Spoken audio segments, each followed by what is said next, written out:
Pensacola Beach Elementary Charter. And Shenandoah Middle School down in Miami, a peak gust of 47 miles per hour, and that storm is still a long way away. So what's it going to mean for the East Coast? Well, first of all, of course, this is up until tomorrow night. So this is before landfall, the 9 to 12-foot swells up and down Florida's East Coast. That, of course, is going to create quite a storm surge. Secondarily, the squalls, the very strong thunderstorms, the possibility for tornadoes that will come on shore before the storm makes landfall. Obviously, very dangerous, and that's just before the hurricane force winds come on shore. Meanwhile, very quickly, oh, by the way, Ivan, a tropical storm out in the central Atlantic, moving westward, expected to get to Category 2 status in the next 5 days and move into the Caribbean. Here we go again. The tropics is very active. If Hurricane Francis isn't enough for us, we now have Tropical Storm Ivan. It's headed toward the Caribbean Sea, so here you can see the Lesser Antilles, the islands there. This is now a Category 2 hurricane. Meanwhile, we're just kind of sitting pretty. We're going to see some sunshine for the next few days. Looks really nice out there, so enjoy it while we can, right? Because we do have Ivan. Very symmetrical, good, well-defined eye. Here's where the storm is within relation to the U.S., so it's still very far away. The big question for us is what happens after western Cuba? Here's the latest look at the infrared satellite on Ivan, and it is still a monstrous storm. Actually, it looks like the storm may even be getting a little bit stronger. Category 5 with winds of 160. We're currently under a hurricane watch, though a hurricane warning, no doubt, will be issued here sometime today. And that's going to bring some very strong, very powerful winds to the Panhandle of Florida.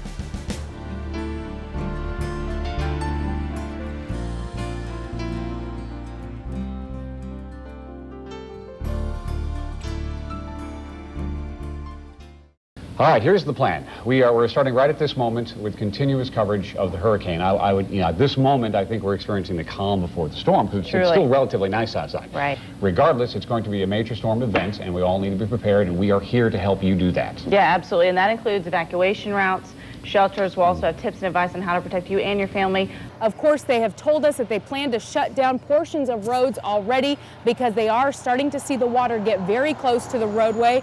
One sheriff deputy told me that water is already on the road on Via de Luna, just east of the Portofino condominiums near parking lot 11. A very substantial storm surge is expected in places like Okaloosa Island, where as of 10 o'clock this morning, the water is already smacking up against the dunes. This, of course, is a live picture from the Hardee's beach camera on top of South Harbor. And I mean, boy, what a difference. Just a little while ago looking out there, things looked very calm. They look anything but calm now. The Gulf of Mexico looking extremely dangerous. It is and will be for the next few days. And we're talking about rainfall for the next 36 hours or so, maybe even 40 to 42 hours. Again, as much as 15 to 20 inches possible in South Alabama and Northwest Florida.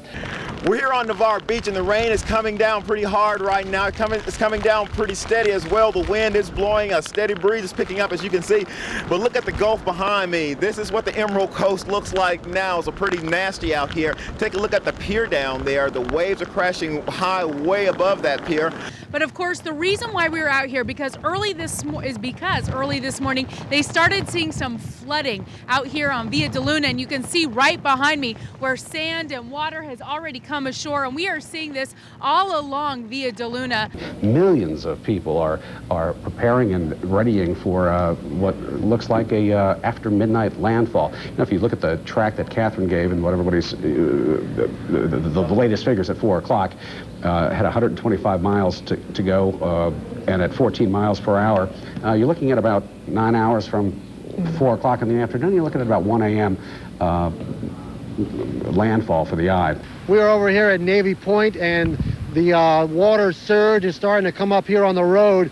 As you can see, it's come over the banks and it has come here on the road. This is Baldwin's Drive. It's coming on the road. Some people that are still in the area are trying to get out.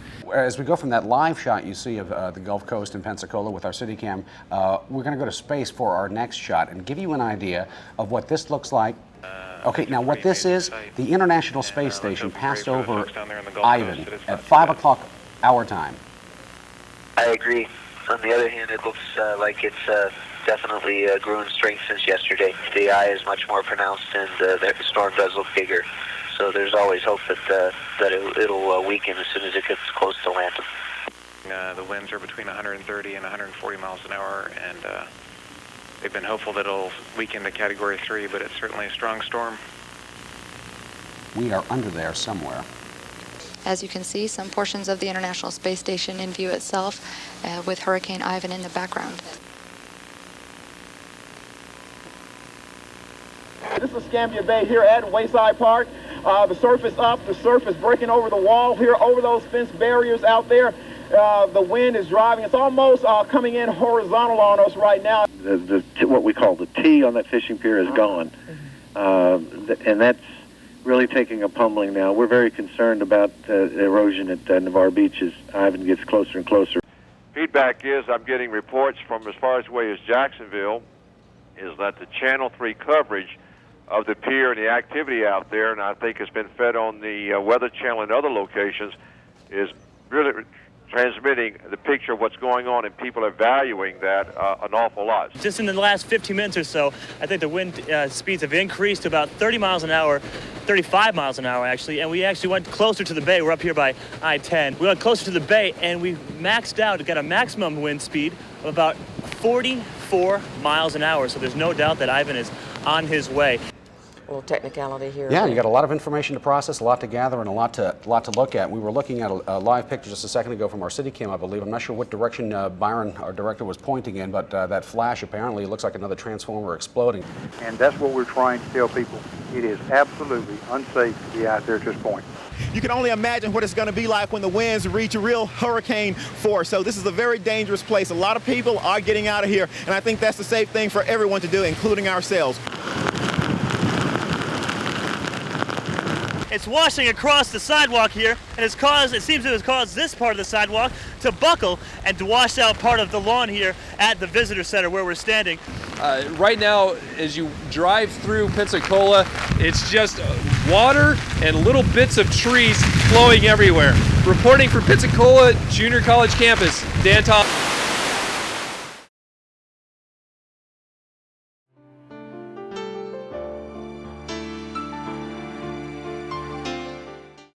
And Dan Thomas has a few storm stories to tell as well. What have you seen?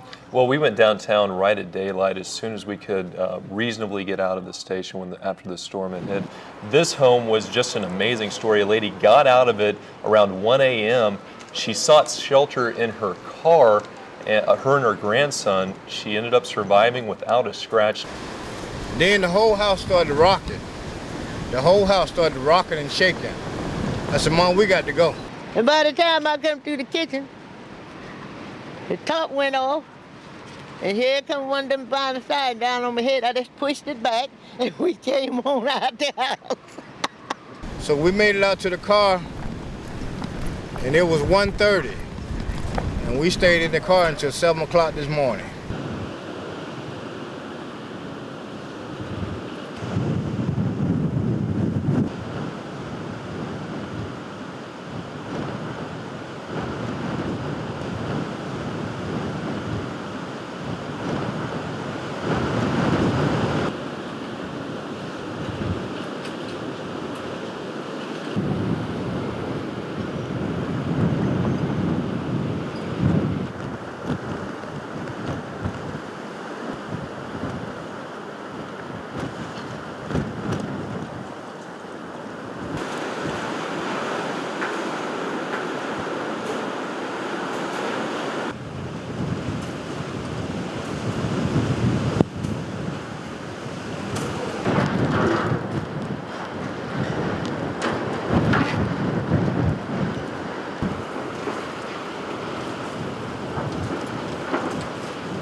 During your talk with Dan, we're just rolling more and more video of the amazing situation The site that we of live the in. Marina Oyster Barn. Yeah. I think that's one of the most compelling for me.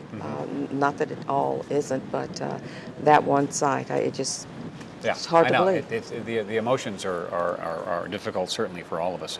Well, reporter Steve Nissom has been in the 9 Mile Road area of Escambia County today. Did you see the same kind of situation there that we've seen in other parts? Yeah, very similar, Sue. You know, there's a lot of trees in that area, beautiful trees, and a lot of them are down now. We went in this Fox Run subdivision, and there are just huge trees just lining the road. It was hard to even get in there. We had to go off-road to get in there. A lot of folks were banding together already. They had chainsaws out, and they were sawing some of the trees to open up the passageway in and out. Some of the houses not very fortunate there. Some were, some weren't. Some had trees right through them, but everybody seemed to be okay in there, and that was the important thing. Then we went over to West Florida Hospital, and this was an unbelievable scene. One of the buildings over there, the medical center building, took a huge hit. I mean, a lot of the glass out, a lot of the side of the building just off. I mean, it looked like a bomb went off in there. And believe it or not, there were people in there at the time of the storm when it started coming apart, and remarkably, they were okay. But we were able to talk to a couple of workers there. They were in the building at the time of the hurricane when the building started to come apart. We were on the 3rd floor lab, sitting in the waiting area, and the windows blew. Everybody started running back to the back of the lab. Next thing you know, we had water damage, a lot of flooding, structural damage. Our lab work can barely be done. We're just doing critical stat levels. That's about it. Did everyone get out safely? I mean, it looks like, people could have got hurt in there. They could have gotten really hurt. When the glass just shattered in, we just all ran, and luckily nobody was hurt. Here you've got a shot of a boat over near the Shalimar Bridge. This was from Thursday's video. The Shalimar Yacht Basin is nearby, and obviously a lot of the boats came unmoored, or they busted loose, and you had some of them actually even hitting up against, looks like a sailboat there, hitting up against the Shalimar Bridge and causing some problems there. They also had down power lines all across that bridge, and it was closed for a while, but it's back up and open now. We want to give you a look at some of the houses right there at the foot of the Shalimar Bridge. Some serious, obviously, storm surge coming in off Garnier's Bayou, slapping up against these homes where the roofs are peeled off and some of the sides of the buildings peeled off as well. Here you see photographer Cam Johnson got a pretty impressive shot of what a downed power line looks like when it's still live. A police officer going by there from Fort Walton Beach, obviously make sure nobody's foolish enough to get close. I don't think that'll be a problem. The picture you're looking at here is Highway 98. I believe this is looking westbound near Hurlburt Field's flight line. You can see where Santa Rosa Sound came across, and somebody obviously made it about halfway and gave up. Now going back towards Fort Walton Beach, this is actually over near Liza Jackson Park in the city of Fort Walton Beach. There's somebody's very nice boat in a place that it shouldn't be. Further down the island, heading towards Destin, this is the south side heading towards Destin. There's the Gulfarium, the Okaloosa Island Gulfarium. I understand they didn't have the same amount of damage that they had during Opal. Not quite as bad as what I've been told initially. But you can see, obviously, the storm surge still laying in the streets as of Thursday. Now, here's a good look at Highway 98, or what's left of Highway 98. As you look towards Destin, you can see where it's in between Choctawhatchee Bay on the north and the Gulf of Mexico on the south. And just like with Hurricane Opal, just essentially the water chewed up Highway 98. We understand as much as 1.5 miles of the highway was destroyed going towards Destin. But the governor was in town on Friday, and he told Okaloosa County officials, in fact, he pledged that he would do his best to get this road repaired just as quickly as possible. Channel 3's Andrew McIntosh was allowed access so viewers could get a chance to see exactly what Ivan did to Gulf Breeze, and a lot again because they can't get to their homes are wanting to know what it looks like. This is actually the Bob Sykes Bridge. As you can see, right at the foot of the bridge on the Gulf Breeze side, there is a gaping hole caused, of course, by Hurricane Ivan. This is right outside, right off the Bob Sykes Bridge, near the Sun Chase apartments. Debris, cars, everything just scattered throughout the area. A propane tank from the beach was right there across the street from that apartment. As you can see, windows blown out and a lot of damage there. Here is a couple of the houses in the Gulf Breeze area. As you can see, a lot of debris, a lot of trees scattered, flooding. Those near in the low-lying areas on the Gulf are basically in the Gulf now. A lot of flooding. Luckily, a lot of those houses are elevated. This is the Am South Bank in Gulf Breeze, completely destroyed. Apparently a sign went through there and the winds got in and just blew it apart. Unbelievable.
Channel 3's Sarah Baumgartner is in the newsroom with those details. Sarah? Well, Sue, what we're hearing right now is that there's a search and rescue and a search and recovery underway at the Grand Lagoon subdivision. That subdivision is located off Gulf Beach Highway near Bower Road. We saw a convoy of trucks headed to the Grand Lagoon area. About 10 trucks, including a collapse unit, rescue unit, mass casualty unit from Hillsborough County, and search and rescue crews from Tampa, as well as the Escambia Search and Rescue. Looking at the pictures now that Michael Loff and Lisa Vale brought back from Grand Lagoon, where they have a number of victims have been recovered so far, but the search is not nearly complete, and some of the utter devastation of some of the homes there. I fail to recall how many victims have been pulled from this subdivision. I think Lisa said 2, but for our radio viewers, you're looking at some homes that were in some spectacular areas that are reduced to splinters, where pilings have the foundation of wood for a home and nothing above it, and that's in several locations as we're looking past them, through them actually, at water. While a home stands, 3 or 4 more next to it do not. Another one stands and 3 or 4 more next to them do not. Of course, 2 bodies were recovered from homes, Bob, but then they had 2 others, a male and a female, that were recovered from the water. That's right. And actually, a retired sheriff's deputy, in one of the more amazing stories, and there always seems to be an amazing story in amazing events like this, sheriff's deputy, he was recovered in the rubble of his home today and brought back to the hospital, and we'll have an update on his condition, but apparently he's doing okay. He was conscious when they found him. The name escapes me right now, and I haven't written it down, but our thoughts go out to him, and what a harrowing time in his life. Looking at some of the inland flooding now in other parts of Grand Lagoon, where some of the houses did withstand the pounding. A golf cart, a lazy boy, completely out of place. And as people start picking effects. up this trash, one of the easiest things, I think, is to burn. And there's a lot of burning, we understand, going on out there. You were asked, encouraged, told to not burn. Consider this, if a fire starts, there's no water. It's crazy. It can lead to another disaster. Water. But some of these scenes here with the personal effects just strewn like a landfill in an area that was a posh and comfortable, luxurious area of southwest Escambia County. It looks like a landfill with some of the shots that Michael took. Bob, the deputy who was rescued out there, retired Deputy Richard Lowry is his name. Richard, congratulations. What a story you have to tell, and you've made it through the hard part, and I hope you're resting comfortably and well, and I cannot imagine looking at a partial construction of a new home. That seems to have done well. What do you see, Alan? Well, still some of those markings that Lisa was talking about, how once they search the home, they will put the spray paint to telling who came by to do the search, what they discovered. If there's a hazard. That's, some pretty good information. They also internal codes there, but you're looking at what was once a pier that doesn't look like a home there, though. And there are a lot of people in here who are part of this, what's called the Urban Rescue Team. They're the first ones in a disaster like this. On the ground here in Escambia County, we had first on the ground 8 teams of 70 people each and 4 K-9 units. And there were more people coming in. We understand many of them are sleeping out there on the beach so that they can just go in shifts and keep the search up. I mean, and they're having to go through an awful lot of debris. Every single home, every unit out there, they've got to search. It's a job I couldn't even consider myself doing. It's got to be tough. Hoping, you're looking for victims and casualties, and it's got to be terrible when you find one. Continuing to look at Grand Lagoon, if you're joining us on the radio, you wouldn't like what you would see if you were watching us on TV. Utter destruction, a home here and there, personal effects just clinging to bushes and shrubs. And it seems like the homes that were hit, Bob, are just gone. There was no half. You're absolutely right. Here. I mean, here you put these pilings there and put the home up on top of the pilings so that the water goes underneath the home. There are the pilings and the home is gone. Yeah. Probably most of that wind damage would be my guess from what I'm looking at. But you're right, it seems to be all or nothing. Of course, there are some homes that are standing, and the ones that we do see that look intact probably have suffered some damage, but it does appear, as we're looking at the sites of former homes, and there's nothing there. Nothing. You can kind of tell there was a home there, but there's nothing structurally to tell you, to indicate that, except the debris from personal effects and clothes. And that one, there was a driveway, but I didn't even see a foundation there. Some of the homes, obviously, that are not on stilts. Here's one that's standing, a couple that are standing, but you can almost see right through. Everything's blown out. Was perhaps a living room or garage, as everything inside has been blown out. This home seems to be a brick home, beautiful home at that, a shell. The garage door tilted at an awkward angle. Carpets, rugs, crates, washing toys. machines, dryers. While that sounds redundant for the people who are watching on television, we're trying to accommodate the folks who do not have TV and are listening to us on the radio. So at the risk of being redundant with our comments, we apologize. But a kayak, too. Again, this being the area that was seeing the east side of the center of Hurricane Ivan, and where you always expect the worst damage. And it took a little bit of a jog to the right, to the east, and ended up heading toward bringing that most serious part of the storm toward Perdido Key and toward the Grand Lagoon.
We have some video from north of Escambia County right now, and we're seeing those trees that you were talking about. This is headed up towards Atmore, just like you said, just across the fields like toothpicks.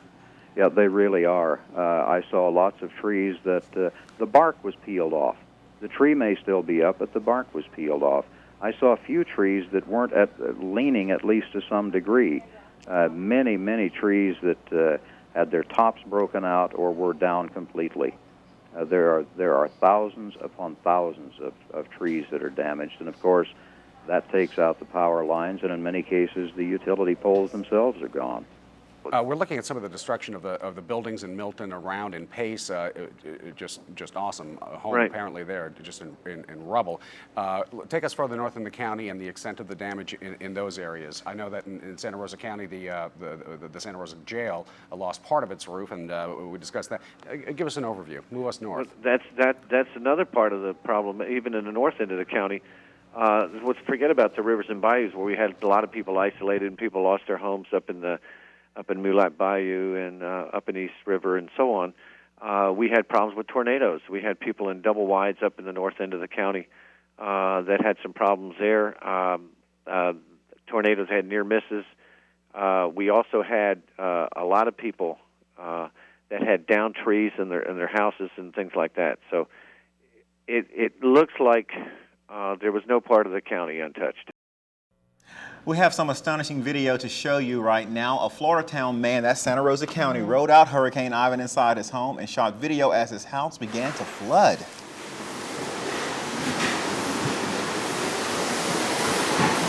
I was in the top floor of the house. The bottom floor, the waves are crashing over the deck. Sometimes into the window. The underneath the house is coming apart.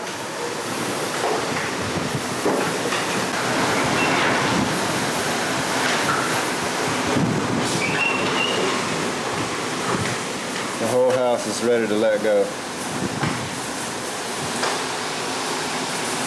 See outside?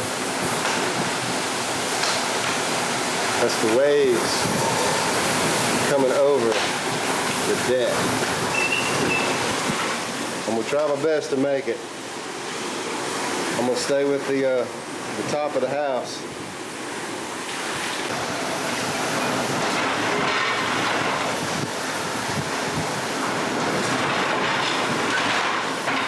I think we're about to collapse here. Sure looks that way.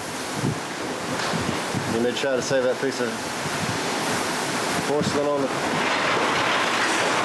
Alright, I guess we'll let that go. Oh, man. I believe I'm about to go swimming.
The old pier, popular for fishing, and you see the new pier that was built. Obviously, nobody there. It is a wasteland of people, but the buildings at Fort Pickens look like they're still standing.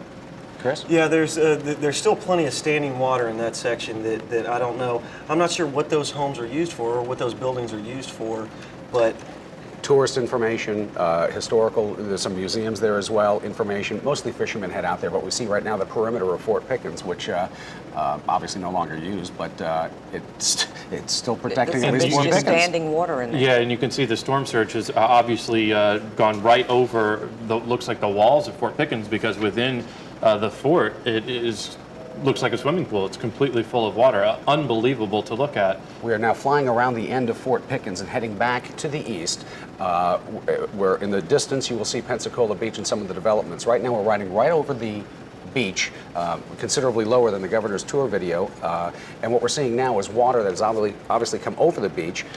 Chris has zoomed in now on what used to be Fort Pickens Road, with obviously intrusion from the sand washed over it. And it looks like we're seeing actually on the order of maybe 1 or 2 feet of sand, maybe even 3 feet in some cases of sand, now passing the ranger station once again, and the road completely covered up by sand. Occasionally we are able to see parts of the road which give us an idea of where it was, and now it looks like the road has completely washed away. And here's the big breach. It's cut in half. There's water going from the Sound to the Gulf. To the Gulf. Mm-hmm. And it's quite an expanse that... Not water you could drive a boat through, but certainly it looks like water is flowing completely from the Gulf into the San Rosa Sound. The water didn't see, from looking up there, that you could see the sand right up under it, maybe 3 feet at most from up there.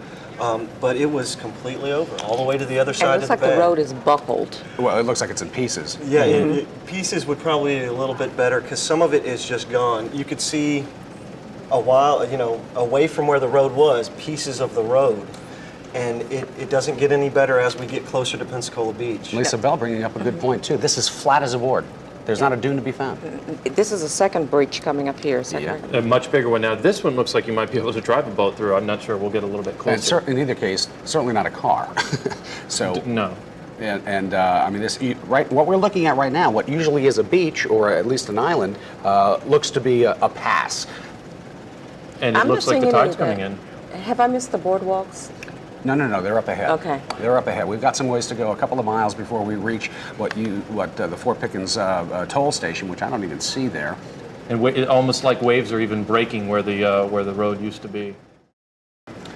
Following Fort Pickens Road, water to the left where there normally shouldn't or isn't. To the right, beach, which is substantially narrower than a few days ago. And the operative flat. It is flat as a board. Flat as a board. Dunes are gone. No sea oats. There's nothing. Nothing. Semblance of a road. The pink condos. What's the name of this condo complex? I always forget the name of the condos. I'm sure somebody in the control room is going to shout. The Beach Club. Thank you, Jack. They look.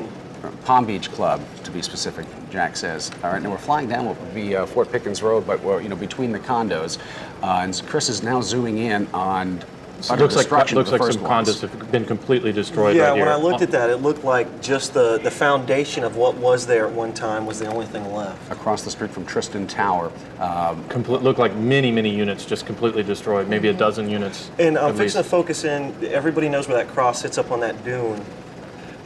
Right there, when you're coming down Fort Pickens, that's the only thing left there. It's the Sans Souci right now with some roof damage as well. We're passing over that. There's no semblance of a road.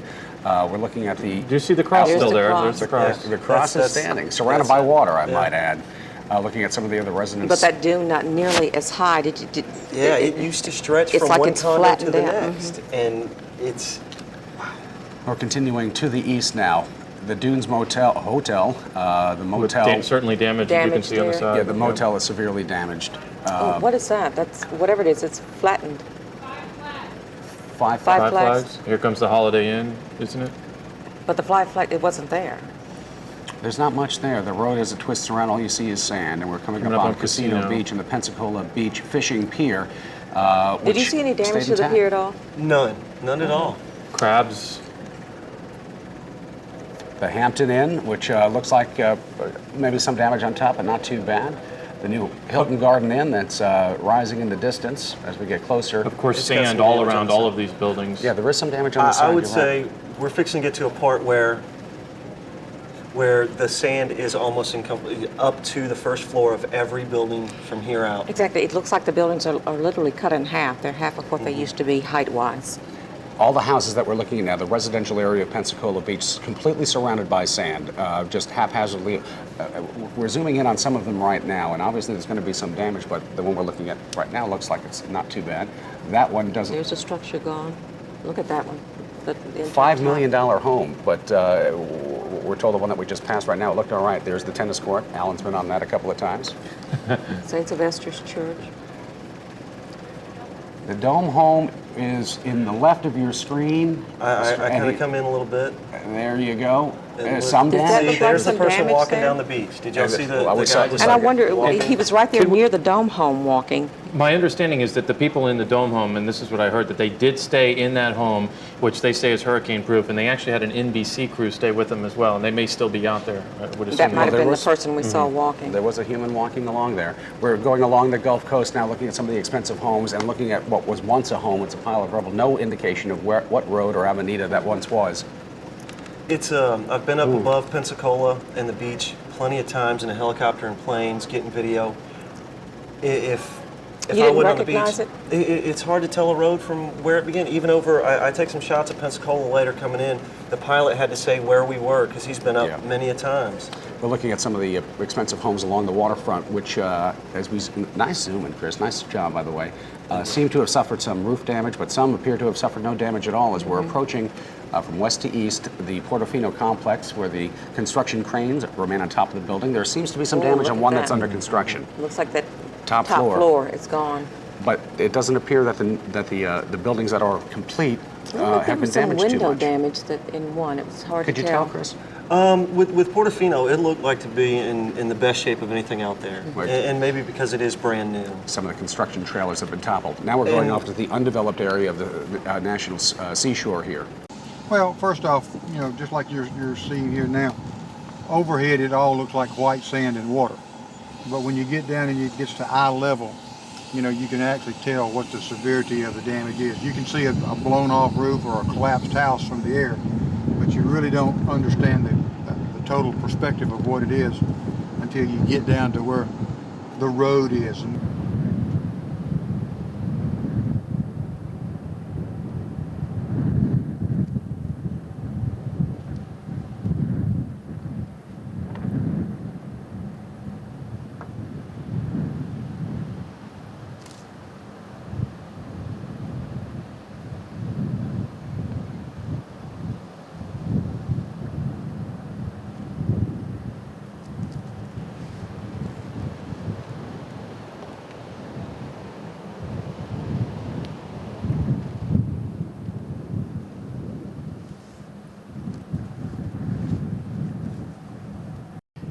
Getting close to your neighbor.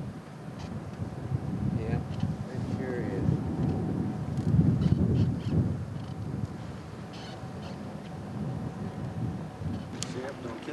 Yeah. People were calling all night long, worrying, are you still alive? Are you still alive? And they would wake people up, and you'd answer your cell phone in a muffled voice because you didn't want to wake other people up in the house, so you could literally talk. People would say, are you okay? Are you okay? And say, well, can you hear me? And they'd say, yeah. And I said, am I talking loud? And they'd say, no. And I'd say, well, we're okay in here. So that's the way it was. I mean, the house performed beyond our expectations. I mean, it was truly amazing. It was almost like watching a hurricane on TV. I can shoot right here, fire.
Pensacola side of this now and traversing it like so many thousands would do on a normal commute to Milton and Santa Rosa County and beyond.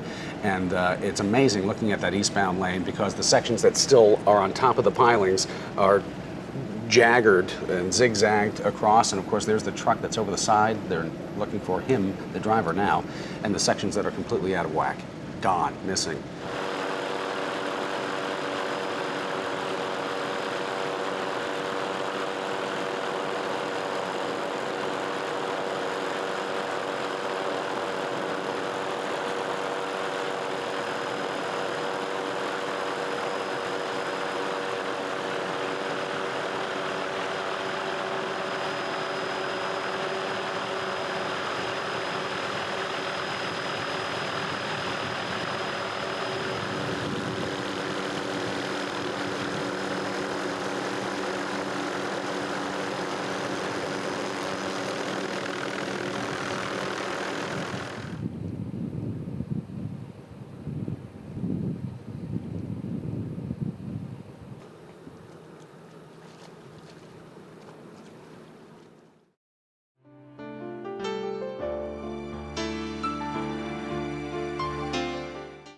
You got everybody working every direction, everybody's injured, everybody's got some involvement in the storm.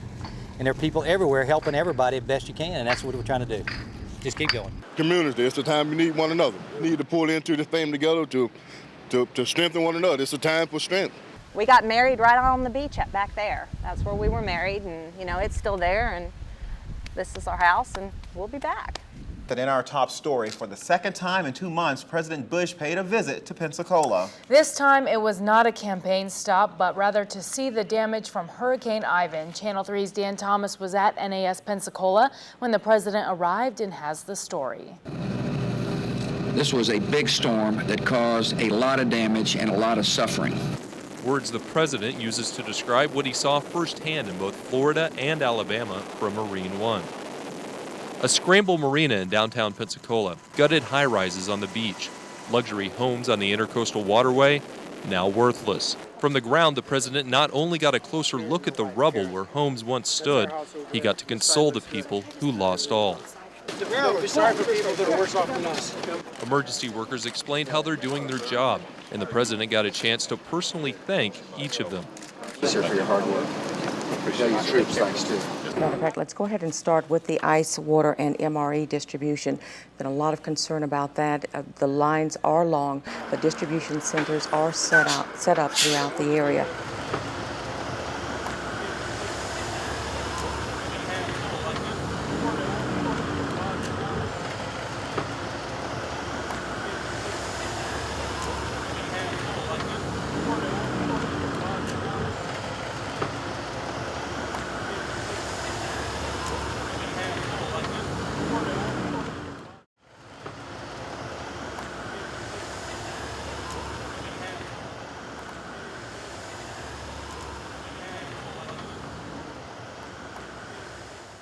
Tampa Bay Buccaneer Derek Brooks, who never forgets where home is, came back to bring 2 tractor-trailer loads of supplies. I'm a man of action in very few words.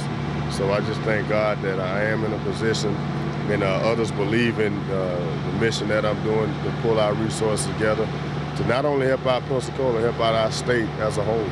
Gulf Power says 360,000 of their 400,000 customers do not have power, and it may be especially difficult at this point to determine when power will be restored.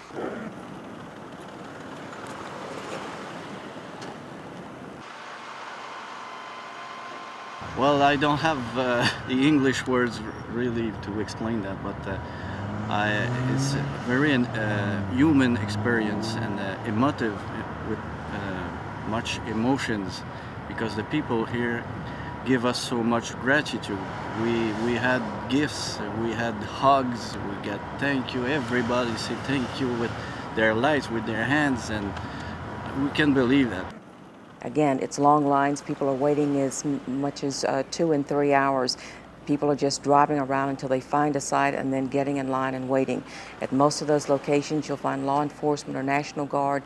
They're trying to make the passageway through as smooth as possible, but again, be prepared for a long wait. Schools in Escambia, Santa Rosa, and Okaloosa counties are closed tomorrow. Now, we don't know the length of time that those schools will be closed, but in Escambia County, we're told that they are looking at least 3 weeks. There was damage done to every school in Escambia County, some of it quite extensive.